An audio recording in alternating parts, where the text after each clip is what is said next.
ધર્મેન્દ્ર પ્રધાન અને ભાજપ સરકાર જેવી રીતે ઝૂક્યા આ દેશના યુવા અને વિદ્યાર્થીઓ સામે, એવી જ રીતે દેશનો એક મોટો મુદ્દો છે કે દેશના લાખો અને કરોડો લોકોની ગાડીઓ, પેટ્રોલ, જે મધ્યમ અને ગરીબ વર્ગના માણસો છે તે એક એક પાઇપ ભેગી કરીને પોતાની સપનાની ગાડીઓ લે છે, જરૂરિયાત પ્રમાણે કાર અને બાઇકો લેતા હોય છે.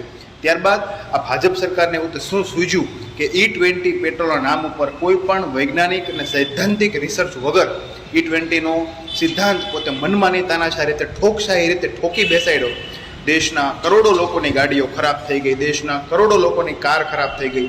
એના વિરુદ્ધ શ્રી અરવિંદ કેજરીવાલ દિલ્હી ખાતે કોન્સ્ટિટ્યુશન ક્લબ ઓફ ઇન્ડિયા ખાતે મોટું રાષ્ટ્રીય ટાઉન હોલનું નિર્માણ કરે છે. ત્યાં મોટા મોટા સૈદ્ધાંતિક અને ટેકનિકલ જે ઓટોમોબાઈલ સેક્ટરના છે એ લોકો, એડવોકેટ્સ અને જાગૃત વિદ્યાર્થીઓ અને જાગૃત લોકો જોડાવાના છે રૂબરૂ.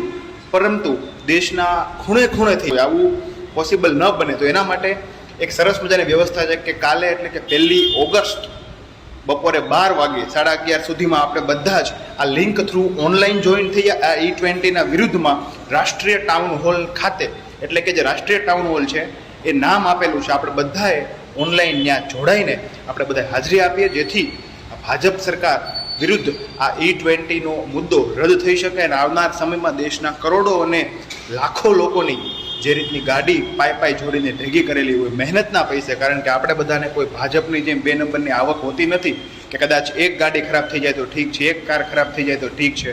માટે આવો સાથે મળીને આ E20ના વિરુદ્ધ આપણી મુહિમ મજબૂત કરીએ. જય હિન્દ, જય ભારત. હું આ વિડીયોમાં લિંક બતાવું છું અને નીચે પણ લિંક કોપી પેસ્ટ કરું છું.